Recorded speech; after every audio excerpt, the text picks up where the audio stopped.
ষড় মানে ছয়। হ্যাঁ, ছয় ভুজে। ছয় ভুজ মানে এরকম হবে। 3 অঙ্কের ক্ষুদ্রতম সংখ্যা 1 এর পাশে। মেধা অন্বেষণ অর্থাৎ ট্যালেন্ট হান্ট পরীক্ষা দেওয়ার জন্য আমরা এই নতুন সিরিজ চালু করেছি। দেখতে থাকো, আশা করি অনেক কিছু শিখতে পারবে, কম্পিটিশন পরীক্ষায় বসতে পারবে। আমরা আবার একটা নতুন সেট নিয়ে চলে এসেছি গণিতে। হ্যাঁ, সেট 4। 1 নম্বর, সঠিক উত্তরটিতে উত্তরে টিক চিহ্ন দাও। বিয়োগের সংক্ষিপ্ত পদ্ধতি গুণ যোগ ভাগ। বিয়োগের সংক্ষিপ্ত পদ্ধতি কি? ভাগ। বিয়োগের সংক্ষিপ্ত পদ্ধতি হচ্ছে ভাগ। ভাগ। মানে ছোট বিয়োগকে আমরা ছোট করে করলে যেটা পাই সেটা হচ্ছে ভাগ। ভাগ। তারপরে কোন সংখ্যাকে 5 দিয়ে ভাগ করলে ভাগশেষ থাকবে 5-এর চেয়ে ছোট বড় সমান। ছোট। 5 দিয়ে ভাগ করলে অর্থাৎ ভাজক, ভাজকের থেকে ভাগশেষ সবসময় ছোট থাকবে। ছোট হয়। সমান হলে তো একবার মিলে যেত। সমান হলে মিলে যেত, বড় বেশি হলে আরো একবার ভাগ যেত, তাই তো? হ্যাঁ। ফাঁকা ঘরে সঠিক সংখ্যা বসাও। 56 ভাজক। আচ্ছা, এখানে দেখো নাম্বার দেওয়া আছে, হাফ নাম্বার করে দুটো 1 নম্বর। 56 ভাজিত 8 সমান 7, কারণ 8 গুণ 7 সমান 56। 8-এর ঘরের নামটা পড়লে আমরা জানবো যে 7 8 56। তার মানে এখানে 7। এই 7 8 56, তবেই তো এটা হচ্ছে। হ্যাঁ। একটি ষড়ভুজের বাহুর সংখ্যা ড্যাশটি 6টি। ষড়ভুজ মানে ষড় মানে 6। হ্যাঁ, 6 ভুজে। 6 ভুজ মানে এরকম হবে। হেক্সাগন। হেক্সাগন যেটাকে বলা হয় ষড়ভুজ, অনেকটা এরকম, তাই তো? হ্যাঁ। 1 2 3 4 5 6। হ্যাঁ। ঠিক আছে। হ্যাঁ। এই যে ষড়ভুজ, চলো আমরা এটা দেখে আসি। এই দেখো, যে সমতলিক চিত্র 6টি বাহু দ্বারা সীমাবদ্ধ থাকে তাকে ষড়ভুজ বলে। এখানে দেখো 1টা 2টো 3টে 4টে 5টা 6টা আছে। হ্যাঁ। ঠিক আছে। হ্যাঁ। নেক্সট হচ্ছে আমাদের 5 ঘর লাফালে 35। 7 বার লাফালে কত ঘর যায়, হ্যাঁ। সেটা আমরা একটু এক্সপ্লেন করে দেখি। 5 7 35 গুণ করলেই হবে। এই ধরো 5টা ঘর, 1 ঘর 2 ঘর 3 ঘর 4 ঘর 5 ঘর, তাহলে 7 + 7 + 7 + 7 + 7 হ্যাঁ। সমান 35। হ্যাঁ। আর এটার সংক্ষিপ্ত রূপ, যোগের সংক্ষিপ্ত রূপ, আমরা এখন একটু আগে ভাগের সংক্ষিপ্ত রূপ জানলাম, বিয়োগের সংক্ষিপ্ত রূপ ভাগ জানলাম, হ্যাঁ। যোগের সংক্ষিপ্ত রূপ হচ্ছে গুণ, তাই তো? হ্যাঁ। তাহলে এখানে হলো 5 7 35। ওকে। হ্যাঁ। 3 অঙ্কের ক্ষুদ্রতম সংখ্যা 1 এর পাশে 2টি শূন্য থাকে। 3 অঙ্কের ক্ষুদ্রতম সংখ্যা কত? 100। 100। তাহলে 1 এর পাশে কটা শূন্য হচ্ছে? দুটো। তাহলে আমরা লিখবো 2টি, তাই তো? হ্যাঁ।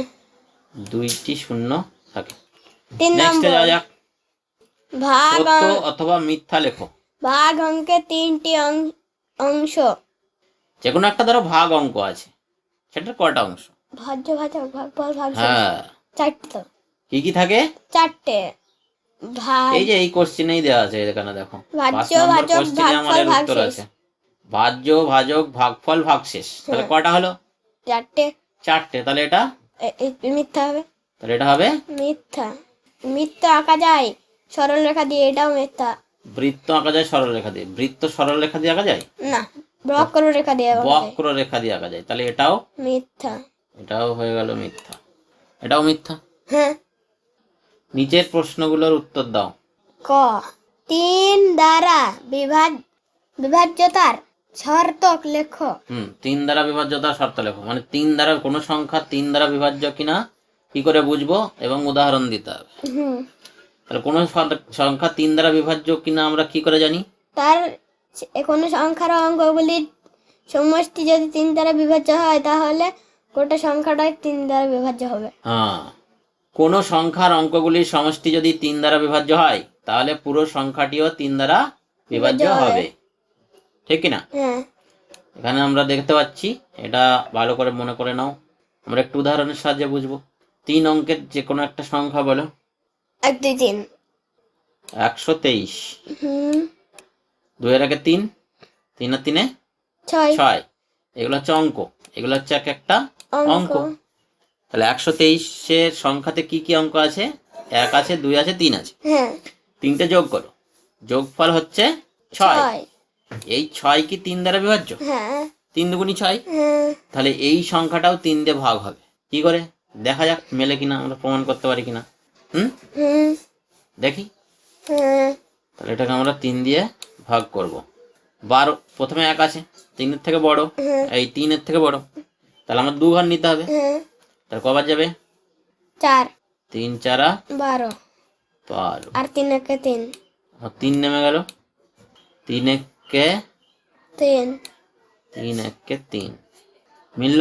হ্যাঁ তাহলে কোন সংখ্যার অঙ্কগুলির সমষ্টি 3 দ্বারা বিভাজ্য হলে গোটা সংখ্যাটিও 3 দ্বারা 3 দ্বারা বিভাজ্য বিভাজ্য হবে। প্রমাণ করে ফেললাম আমরা। হুম তাহলে এটা আমরা এখানে লিখে দেবো, উদাহরণ ওটা দিয়ে দেবো। হুম এবার হচ্ছে ভাজ্য ভাজ্য কাকে কাকে বলে? বলে। এই যে ভাজ্য, ভাজক, ভাগফল, ভাগশেষ, ভাগ অঙ্কের যে 4টি অংশ, তার মধ্যে ভাজ্য কাকে বলে? ভাজক দিয়ে যাকে ভাগ করা হয় তাকে ভাজ্য বলে। যেটাকে ভাগ করা হয় সেটাই হচ্ছে ভাজ্য। যে সংখ্যাকে ভাগ করা হয় সেটাকেই বলা হয় ভাজ্য। ভাজ্য। কোনো ভাগ অঙ্কে যে সংখ্যাটিকে ভাগ করা হয় তাকে ভাজ্য বলে। বলে। ক্লিয়ার? হ্যাঁ যেমন উদাহরণ দিই একটা, একটু আগে যে ভাগটা আমরা করলাম সেটাই উদাহরণ দিতে পারি। 3 দিয়ে 123-কে ভাগ করছি তো, হুম তাহলে ভাগ করছি কতকে? 123। হ্যাঁ তাহলে এই 123টাই হচ্ছে ভাজ্য। হুম এবার ক্লিয়ার হয়েছে? হ্যাঁ তাহলে এটা হয়ে গেল আমাদের ভাজ্য, ভাজক, ভাগফল ও ভাগশেষ নির্ণয় করো। এই অঙ্কটার করতে হবে আমাদেরকে, দিয়ে ভাজ্য, ভাজক, ভাগফল ও ভাগশেষ দেখাতে হবে। ভাগফল হচ্ছে, আমরা ভাগটা করি, ভাগফল হচ্ছে 11, ভাজ্য আমরা হচ্ছে, এখানেই করি। ভাজক 8, ভাজ্য 89, 8 একে 8, ভাগফল 11, ভাগশেষ 1। এই হয়ে গেছে আমাদের অঙ্ক। হ্যাঁ 8 একে 8, 9 নামলো, 8 একে 8, 9 থেকে 8 বিয়োগ করলাম 1। তাহলে এইটাকে আমরা বলি ভাজক। তাহলে এই অঙ্কে ভাজক হচ্ছে 8। 8 এটা হচ্ছে ভাজ্য। হুম ভাজ্য হচ্ছে এই অঙ্কে 89। ঠিক আছে? ভাগফল এটা 11, হচ্ছে ভাগফল, তাহলে এই অঙ্কে ভাগফল হচ্ছে 11, আর এটা হচ্ছে ভাগশেষ। ভাগ শেষ। হলো? হ্যাঁ তাহলে ভাজক, ভাজ্য, ভাগফল, ভাগশেষ আমরা বুঝতে পারলাম। হ্যাঁ ওকে। তারপরে বলেছে গুণ করো। হ্যাঁ এই গুণটা আমরা করব, গুণটা এখানে করি। হ্যাঁ তাহলে 65 আমরা উপরে লিখবো, তাহলে 65 উপরে লিখেছি, গুণ দিয়ে 4 নিচে লিখেছি। এখানে একক লিখলাম, এখানে দশক লিখলাম, এখানে শতক লিখলাম। 4 5 20, 4 5 20 56, 20 শূন্য, হাত পড়ে 2, 2 হাতে থাকলো, তারপরে তারপর 4 6 24, 4 ছক 24, 24, 24 আর এই 2-এ 24 এর 2 26। 26। তাহলে হয়ে গেল আমাদের এই গুণটা। হ্যাঁ ক্লিয়ার? হ্যাঁ নেক্সটে যাওয়া যাক। সমাধান করো। সমাধান করো। নিচে আমাদের অঙ্ক দেওয়া আছে, সেগুলো আমাদের সমাধান করতে হবে। মানব মেলায় 10 টাকা 50 পয়সার বাদাম, 25 টাকা 50 পয়সার রবীন্দ্রনাথ ঠাকুর ও 12 টাকা 50 পয়সার একটি বাঁশি কিনেছে। মানব কত টাকা খরচ করেছে? মানবের মোট কত টাকা কত পয়সা খরচ হয়েছে। হ্যাঁ তাহলে এটা কি হবে? কি করতে হবে? যোগ। তাহলে যোগটা আমরা রাফে করি। 10 টাকা 50 পয়সার বাদাম, 25 টাকা 50 পয়সার চীনামাটির রবীন্দ্রনাথ ঠাকুর ও 12 টাকা 50 পয়সা দামের একটি বাঁশি কিনেছে। তাহলে 10 টাকা 50 পয়সার বাদাম কিনেছে, 10 টাকা 50 পয়সার বাদাম, 25 টাকা 50 পয়সার হচ্ছে রবীন্দ্রনাথ ঠাকুর, আর 12 টাকা 50 পয়সার হচ্ছে বাঁশি। হ্যাঁ তাহলে মোট কত টাকা খরচ করেছে আমাদের এটা যোগ করতে হবে। হ্যাঁ তো করি। হ্যাঁ 0 0 0। হ্যাঁ 5। তাহলে এখানে হলো 0 0, 5 5 5 5, 3 5 15, তাই তো? হ্যাঁ 5 আর 10 5 আর 5 15, 15 5, হ্যাঁ তাই তো? হ্যাঁ আর থাকলো থাকলো 1। তাহলে একটা এদিকে চলে আসলো। হ্যাঁ তাহলে 5 আর 2 7 আর 1 8। হ্যাঁ এবার হচ্ছে 1 আর 2 3 আর 1 4। 4। তাহলে কত হলো? অ্যান্সারটা হলো 48 টাকা 50 পয়সা। 50 পয়সা। ঠিক আছে, হ্যাঁ তাহলে এই উত্তরটা আমরা এবার এখানে লিখবো। হ্যাঁ ওকে, তাহলে আমাদের হলো উত্তর 48 টাকা 50 পয়সা। 50 পয়সা। হ্যাঁ ঠিক আছে, মানবের মোট 48 টাকা 50 পয়সা খরচ হয়েছে। হ্যাঁ এটা আমরা উত্তর লিখবো। হ্যাঁ খ, পুকুরের পাড় বাঁধানোর জন্য 7 জন মানুষকে কাজে লাগানো হয়েছে, হ্যাঁ প্রত্যেককে 135 টাকা দেওয়া হলো, মোট কত টাকা দেওয়া হলো? হ্যাঁ এখানে লিখেই দেওয়া আছে দ্বিতীয় পদ্ধতির সাহায্যে করবে। হ্যাঁ তা কি করবো আমরা? গুণ গুণ করতে। লেখাই তো আছে দ্বিতীয় পদ্ধতিতে গুণ করো। এখানে দ্বিতীয় পদ্ধতির সাহায্যে করবে তাই লেখা আছে, গুণ তো লেখা নেই। তাহলে আমরা চলি, চলো রাফে যাই। হ্যাঁ আমরা এখানে 135 লিখলাম, গুণ দিলাম, 7 দিলাম। ঠিক আছে, 5 7 35, 5 সাথে 35-এ 5, হাতে পড়ে 3, হাতে থাকলো 3, 3 3 সাথে 7 21 আর 21 3-এ 24, 24-এ 4, হাতে পড়ে 2, সাথে কি 7, 2, 7 থেকে 9, 7 আর 2 9। ঠিক আছে, 9 4 5, 945, 945। এখানে কিন্তু আমাদের একক দশক শতক দিয়ে নিতে হবে। হ্যাঁ, দ্বিতীয় পদ্ধতিতে এটাই দেখানো আছে। ওকে, হ্যাঁ আর আরেকটা পদ্ধতি আছে, সেটা যদি আমরা করি, সেটা তো আমরা কি করব, এখানে আমরা 7 লিখবো একটা ঘরে, তাই তো, গুণ দিয়ে এখানে একটা ঘর দেওয়া থাকবে, সেইখানে আমরা একক দশক শতকে ভেঙে নেব, 100, তারপরে 30, তারপরে 5, হ্যাঁ তাই তো, এক একটা করে গুণ করতে হবে। দিয়ে আমরা একটা একটা করে গুণ করব। 700, এখানে হবে 700, এখানে হবে 3 7 21, হ্যাঁ, তাহলে 210, তাই তো, তারপরে হবে 5 7 35, 35। 700 আর 200 910 35 তিনটেকে 45, আমরা যোগ করব, তাই তো, ওই কিছু যোগ 710, 210, 910 আর 35 45, 910 কোথায় গেল, 210 হলো আর 35, এই কটা আমরা যোগ করব, 5 আর 35 এ 45, 5 তিনের একে 4 9 7 আর 2 9, 9, তাহলে এই 945 এটা 1 নম্বর পদ্ধতি, এটা 2 নম্বর 2 নম্বর পদ্ধতি। পদ্ধতি, দুটোতেই আমরা করে দিলাম। হ্যাঁ তাহলে উত্তরটা কি হবে, যে মোট 945 টাকা দেওয়া হলো, তো হলো মোট 935 টাকা দেওয়া হলো। হ্যাঁ তাহলে খাওয়া হয়ে গেল। গ, কৃষ্ণনগরের কোনো পরিবার 3 দিনে 360টি মাটির পুতুল তৈরি করেছে, তাহলে একদিনে কয়টি মাটির পুতুল তৈরি করেছে? ভাগ 3 দি এটা আমাদের কি করতে হবে, ভাগ ভাগ। ভাগটা আমরা এখানেই করব, ছোট ভাগ আছে, 360-কে 3 দিয়ে আমরা ভাগ ভাগ করব। 3 1 3 3-কে 3 3, 3 দুগুণে 6 শূন্য শূন্য শূন্য 3 দুগুণি 6 6, শূন্য নামলো, শূন্য নামলো, শূন্য উপরে চলে গেল, শূন্য উপরে চলে গেল। তাহলে 120। হ্যাঁ তাহলে আমরা কি পেলাম, 120। তাহলে একদিনে মাটির পুতুল তৈরি করেছে 120টি, তাই তো, হ্যাঁ এটা হবে আমাদের উত্তর। উত্তর।